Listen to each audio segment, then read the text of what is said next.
because the leader is none other than the European powerhouse himself, Mr. Germany, Mr. UK, Mr. Italy, Thunderclash. And look at this paint scheme. This is a cult awesome Euro paint scheme, which would have looked perfect on Landshark!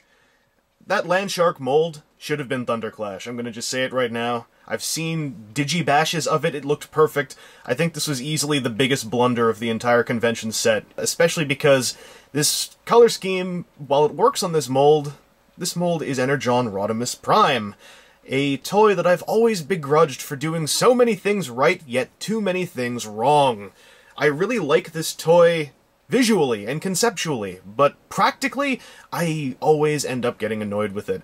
So, seeing Thunderclash not only get used on this toy, but get used on this toy when a much better one was in this very set, was a big blow. That said, the deco is great. It's very Thunderclash.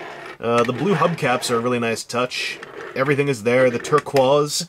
This isn't actually white, this is a really cool off-white kind of bone color. I love it. And his eagle logo is up here, which is a great nod to the original.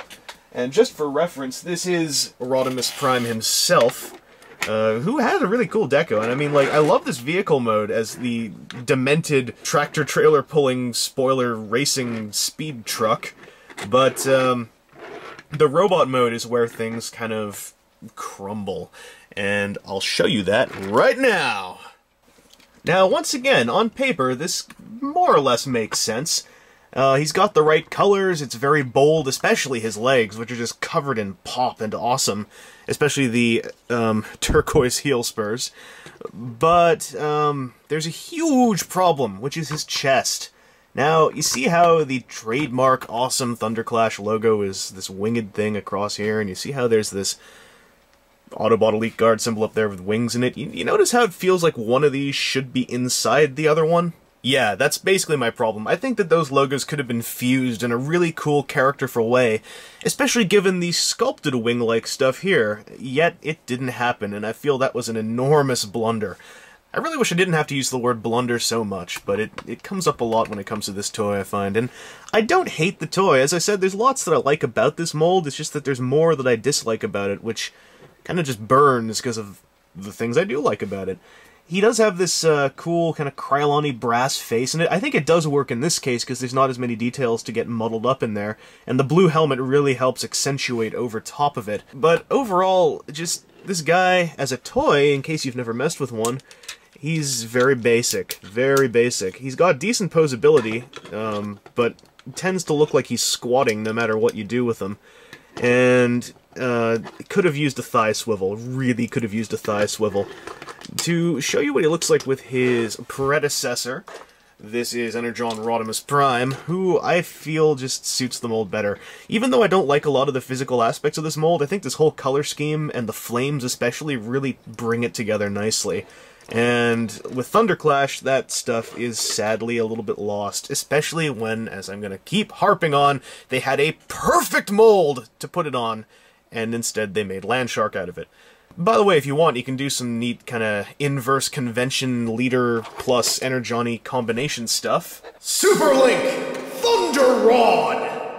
Thunder Rod here is the Teutonic Master of Libido, and I am very happy to see him get some representation in toy form, because I'm a big fan of the various fanfictions he's appeared in, namely Thunder Rod's Big Night and Payin' for the Pizza. So I gotta give him props there, but overall, yeah, poor Thunderclash. He could have been so much more, and it's really just such a massive, massive waste of potential. So, this Autobot Elite Guard squad, on the whole, are 4 toys loaded with potential that sadly did not deliver.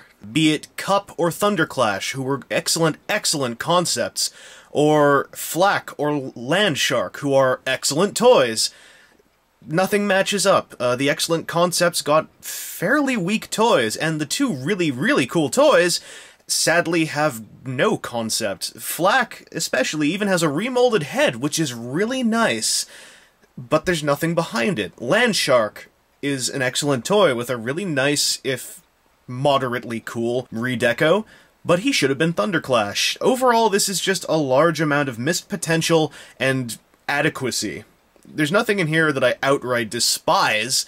It's just that the conglomeration of it all makes these guys a neat, cohesive unit, but I could never really recommend a single one on its own. Flak or Landshark, I would say you should try to seek out for a really reasonable price. If you can find them for 30 to 60 bucks a piece, that's excellent, and I would say I recommend them, because they are very limited, and they look great, and they're great toys.